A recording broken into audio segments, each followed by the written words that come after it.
আলাইকুম রহমতুল্লাহ। প্রিয় দর্শক, স্ক্রিনে আপনারা দেখতে পাচ্ছেন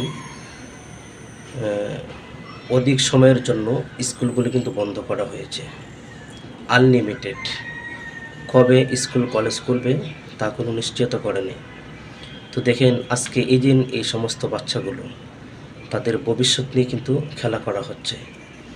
তারপরেও আমাদের এই দেশের কোটা সংস্কারের যে আন্দোলন, তারা এটা বন্ধ করবে, তাদের যে দাবিগুলো, এই দাবিগুলো তারা মানবে না।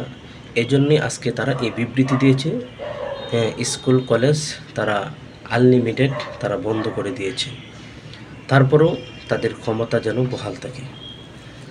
তো এভাবে বাচ্চাদের জীবন নিয়ে খেলামেলা করা, তাদেরও তো একটি ভবিষ্যৎ আছে।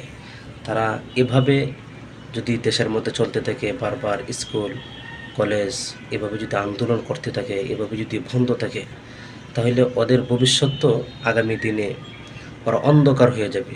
আপনারা এই পৃথিবীতে কতদিন বাঁচবেন, কতদিন থাকবেন?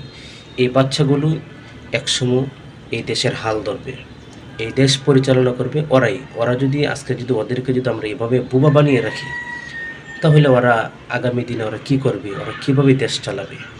ওরাই তো হচ্ছে আগামী দিনের ভবিষ্যৎ।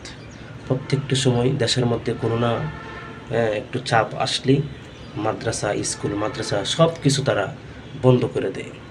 তো এই বিষয়গুলো আপনি কীভাবে দেখছেন অবশ্যই কমেন্টস বক্সে জানিয়ে দিবেন। আর এই চ্যানেলে যদি আপনি নতুন হয়ে থাকেন অবশ্যই চ্যানেলটি সাবস্ক্রাইব করে দিই, পাশে থাকা বেল বাটনটি বাজিয়ে দিবেন। আসসালামু আলাইকুম রহমতুল্লাহ।